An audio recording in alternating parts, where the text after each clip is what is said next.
Good morning, everyone. Welcome to the September 1st edition of Trips and Traps. My, oh my, where did the summer go? I'm Richard Migliore, joined by my main man, Ernie Munick.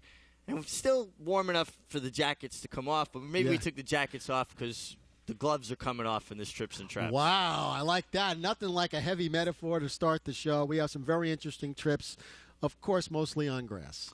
Yeah, but a few dirt trips, and we're going to start on turf, and we're talking about maiden 2-year-old fillies on August 25th, race 3, and we are looking at number 6. When we get a little separation, we'll circle her.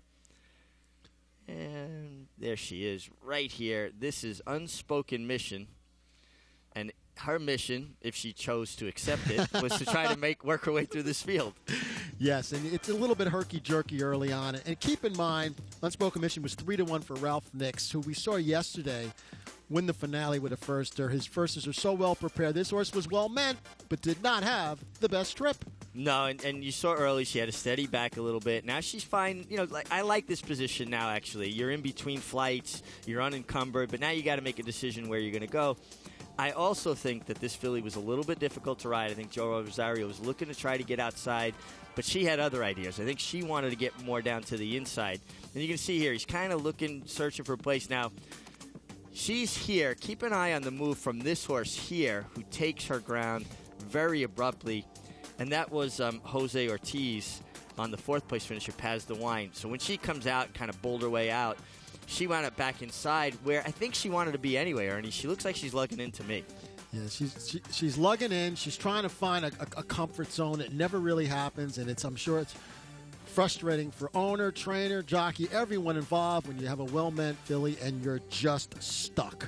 Well, we're going to watch her on the gallop out because she continued to try to lug in, and we'll see her. Whoa. You can see her white face back there behind the 7, and he's got her head turned to the outside. I think this is something that the trainer will have to address. Maybe a change of equipment. Also, she might have been lugging in through the stretch because she was intimidated by horses outside of her. I think she had a lot of run. I think she could have been right there with a clean trip. Obviously, a lot happened to her in her first start. It's interesting, Mick. Very often we see a trainer go to blinkers second time out, and I always wonder, and you'll even talk about it sometimes, the horse needs blinkers. Maybe, is it ever worth just giving him one more shot? Sometimes it's the trip and not the blinkers, and sometimes I feel it's a rush job, and then they have to backtrack and take the blinkers off. Yeah, I would never rush to put blinkers on. I think it's more of a last resort kind of thing. I want a horse to learn. I want them to see a lot of situations. I think she got that, but I think they would have a better handle on knowing if this is something she does in the morning when she works on her own, or is this just something because she was green in the race. One thing we can say for certain, though, this is a filly you want to watch coming back, and I know she can run because I think she would have been right there with any kind of a clear path in the stretch. I agree. Ralph Nix, very dangerous man, always, especially with 2-year-olds. So that's the first one, Unspoken Mission. We are going to move on, and we're back on the turf, August 25th, race 7, and we are looking at number 8, Steamboat Bill. Didn't break particularly well, and I think this is what sets up the rest of his trip, Ernie. And, Mick, I don't think there's much Javi can do. I have to tell you, with this meeting, and I almost want to do the work to find this stat. For the Ortiz brothers and Johnny V has been just sensational. I don't know if any of them have overcome outside posts as often as Javier Castellano. I have a whole list of them, Mick. It's amazing how many times he's broken from the outside and won races. Here he's stuck with an outside post. Didn't get off great. If anyone could win from there, it's Javi, but with the slow pace, he was kind of stuck, Mick. He was stuck, and he's looking for a place to get in. You can see where he's at, and he's outside the eventual winner. And I'm sure if he had broken cleanly, he probably would have been in front of the next flight on the rail. That's what Javier Castellano does so well. He gets his position going forward. When the horse didn't break well, I think it was a great illustration of how a start, no matter what the distance, can compromise your trip immensely. It's amazing, and we often hear Andy bring you up, and I'm always bringing you up when it comes to that, getting that position out of the gate. There's always a question in the back of my mind, though, and I said this to you off camera. If all the jockeys are thinking like that, how is it supposed to unfold if everyone wants to get position out of there? Don't be the guy that blinks first. You know, there's somebody that has to give way and defer, and there are certain positions that you own and certain positions that you don't. When it's equal, it's almost like a high-stakes game of chicken. I can't blink. And after a while, people know that you're not the one who comes out of the spot. They won't try to take the spot from you. It's very interesting. Now, we're gonna keep an eye on this coming up here because I thought, let's give Florent Geroux a little bit of credit here. I thought Javier, who's out here on Steamboat Bill, tried several times to take Florent Geroux's position, and he held his ground. He used enough horse to hold his spot. As they come forward, keep an eye on the tale of two trips, we called it while we were talking about this. Javier's able to come out. Florent's able to cut the corner on the eventual winner, Chalaco. He saved 2 or 3 lengths right there, and it's a difference in trips, and no fault of Javier's. I'm not trying to criticize Javier's ride. His die was cast when he didn't break particularly well, and that's not always a rider's fault. A lot of times the horse has more to do with that than the rider. He certainly should have been second. Chalaco got the perfect trip. And it just shows you when you get through, you're a hero. If he had gotten stopped, he'd have been the GOAT. It's very interesting. And I know yesterday on Saratoga Live, you were lauding the effort of Florent Geroux inside, getting that position and going on with it. Yesterday would have been the August 31st, Wednesday, when on that Asmussen horse, there was no hesitation, and he went with it. Yeah, there wasn't a lot of speed on. He looked over. He said, okay, I'll take it. And then his horse relaxed off the bridle on the lead, because a lot of times when a horse makes the lead, they'll wait on the other horses. They're a herd animal. A lot of them feel comfort in a herd.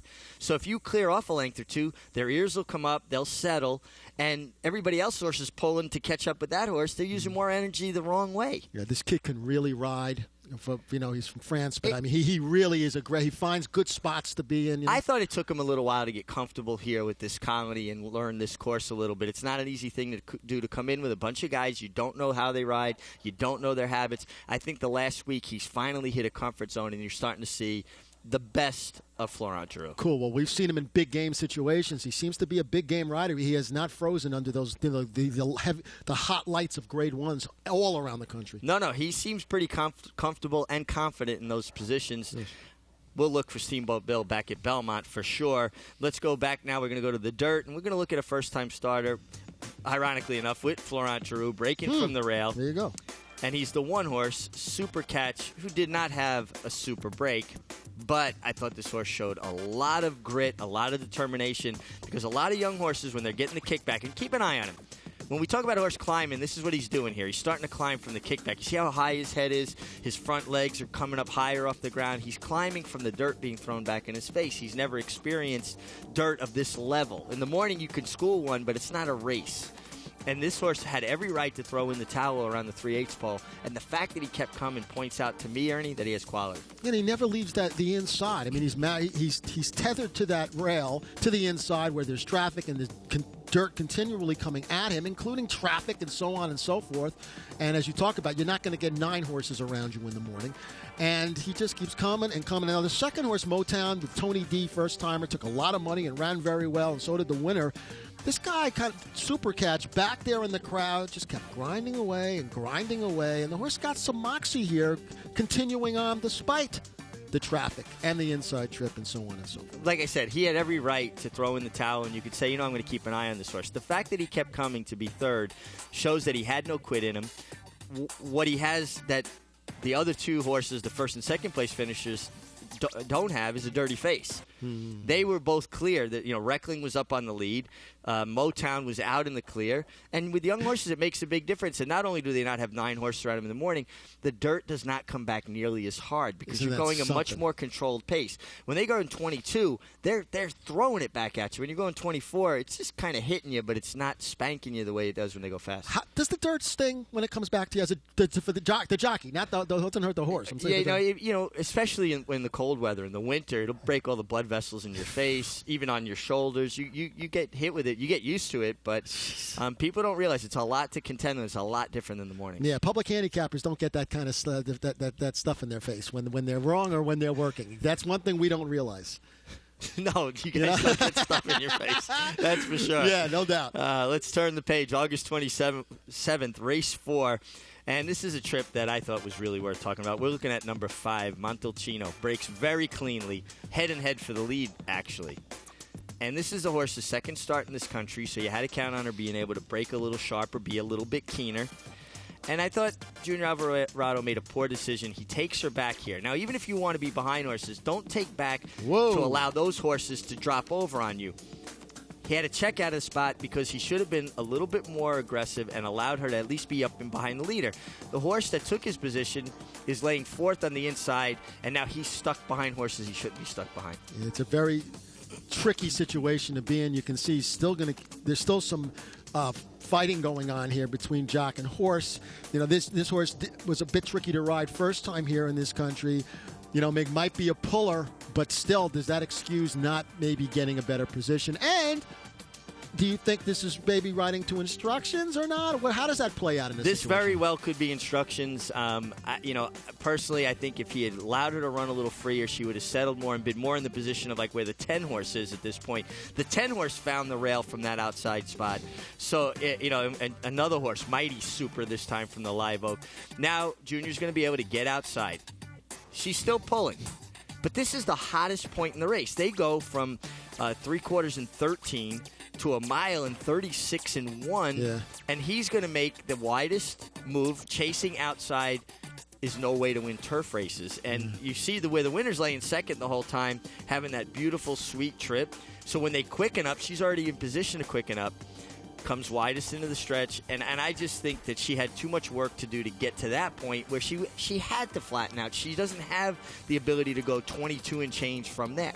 Yeah, so you've used this expression often. Sometimes it's, as you say, the die is cast and early when there's all that going on, and now should he have just kept fighting with her until the last 3/16 of a mile? I mean, at this point, it's very tricky. I mean, for him, no. When you're at a position on the turf, you have to be more patient.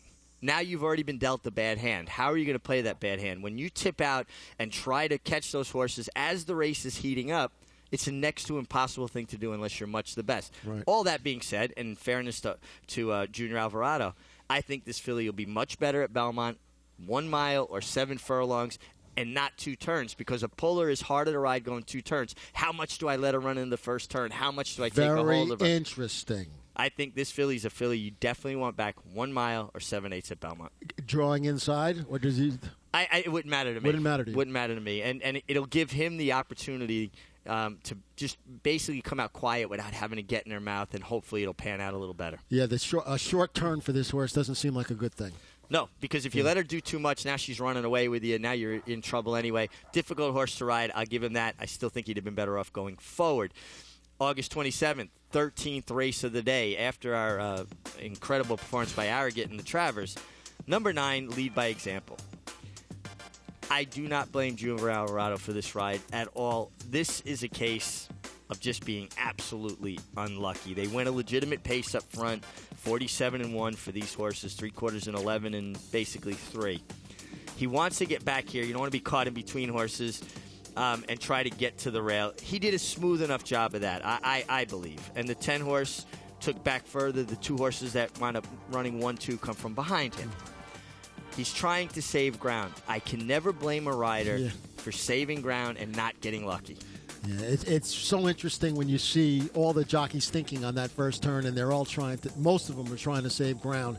And, this is an example where you're just drawn unfortunate situations, and horse after horse just seems to take the path you want to get. Yeah, and you can see he's looking for live cover, what I call it. He's looking for horses that are going to carry him through. But it's daunting. He has about 9 horses in front of him at this stage, and he's looking for a place, and he's got horse underneath him. This horse has run. There's no doubt about it. He just gets stymied at every turn. And, again, people can blame him and go, well, why did he go inside? It's a lot easier for people to say that sitting where we're sitting than it is when you go, well, if I go around and get beat, and we're going to see him here searching for room. Here's the eventual winner who's going to come outside. You go wide and get beat. Everybody's saying, oh, why didn't he try to save ground? We saw it earlier. Florent Drew got lucky, got through. He's searching for a spot. It's difficult. He's trying to find a place. The 10 horses out in the clear, the 12's out in the clear. Looks like it might work out in here for a second. And then they kind of bunch back up together, and now he's going to have to steady again. He just runs out of ground. Yeah. I never blame a rider for trying to save ground and do the right thing. You win more turf races doing that than you lose them. And I'll tell you another thing that amazes me. Even with the trouble that he had in this race, Lead by Example, he's really improved. As the winner, really stunned me. It is amazing how some horses I hate to use the cliche, just love different courses. I mean, the winner just ran terrific, and I know the pace helped, but still, Irish Prayer really improved. And lead by example with the race he could have run and should have run really improved as well. And I'm interested to see if they regress or not when they go back to Belmont. You know, it's interesting. Kerjillian finished third here as a big favorite off a very troubled traffic trip with Javier Castellano, and he was replaced by Irad Ortiz Jr., who jockeys know why another guy got fired or replaced on a horse, because he got in trouble. So he kept him clear the whole time, trying to ride him safe. He was 4 wide both turns, and he emptied out. Right. You can't always assume that your horse is so much the best he can be wide on both turns. But that's when a trainer or connections or people criticizing you get in your head. The right way to ride is to save ground. If it doesn't work out, it doesn't work out. But particularly on the turf courses here, the inner turf course particularly up here, saving ground's the path to victory. You may get unlucky sometimes. Going wide, you're going to lose more times. Very interesting. And very often also you'll see a horse with a real troubled trip, maybe slightly back, regress next time, and then 2 starts from then run back to the big race. So it's we've seen it with our own trips on this show, that it's maybe not the next time, but at some point you will see the big jump for a horse who had it in her or him, and then they really... So the moral of that is keep following our trips and traps horses until they eventually win, and we'll be right. Exactly. Well, my dad used to talk about the old bartender trick. Just give everyone a different horse. Someone's coming back with a tip. I like that. Right? I might try that this afternoon. Let's move on. August 29th, race 7. These are 2-year-olds going 7 furlongs. Number 1 breaking from the far outside post, the Son of Tappet, Clutch Cargo. And I really believe that this horse will improve immensely off of this effort. This seemed to me like a very educational kind of trip. It's so interesting because here's a Mike Hushin, who we know is famously spectacular with second-time starters. So, this horse looked good on the track, also took some money. And actually, I think, Mick, please correct me if I'm wrong, I think you said looked good on the track? I thought he looked tremendous. Right? Was very professional, but almost maybe a little too laid back in hindsight. And I think this race will wake him up a great deal. You could see they're not going very fast up front. 23-1, 47-3 for a 7-furlong dirt race. And a horse gets up inside of him here. He's moving nicely. But you could see consciously Jose Ortiz wanted to put him in behind horses, wanted him to get the kickback, wanted him to get him in between horses, inside. He wanted this horse to learn a great deal, and we're keeping an eye on him right here. And you're going to see, he's going to try to get out a little bit later on, but the path winds up getting blocked. He winds up having to go back inside. He never really sets him down extremely hard. He's not going to beat him up. First-time starter, don't give him a bad experience. This horse learned a lot. They say a race is worth 5 works. This race might have been worth 8 works. Yeah, and he's gonna hit him a couple of times, but he shows him the stick once coming up. Just gonna draw the stick and just kind of show him, and then he'll hit right in there and then shows him. And then is he lugging it a little bit? He's lugging in a little bit, but I think again being intimidated a little bit from the outside horses. And he goes forward here. I thought his gallop out was decent. I didn't think he was under extreme pressure. And if I was a trainer, I wouldn't want my 2-year-olds to be under extreme pressure. Of course, if they can win, let them go and win. But you don't want a horse to have a bad experience first time. You're trying to create a horse for a career, not one race. Right. So I really think this was a race subtly that was a huge education for Clutch Cargo. And I think going further even, we'll see him back at Belmont, 7 furlongs, a mile, or beyond. This is a horse that will improve immensely. And this, as you said about the pace, there wasn't much to run into. The winner was sitting like this. Dylan was just total chill until he could have gone. He could have opened up 5 at the quarter pole if he wanted to. Yeah, Dylan Davis got his position going forward. His horse was a second-time starter going 7 furlongs. The winner and the second horse both were second-time starters going 7 furlongs. It's a difficult spot, 7 furlongs for a first-time starter. Absolutely. It's an elongated sprint. They had more foundation. He got his position going forward. His horse was sharper the second time, and Dylan Davis gave his horse every opportunity to win. And he was on the best horse this day. But Clutch Cargo could be the horse we want next time. This is our last trips and traps from Saratoga. We'll be heading downstate, and we'll be looking for you. We can always use your help. Trips and traps at NYRAInc.com. And thanks for a great summer.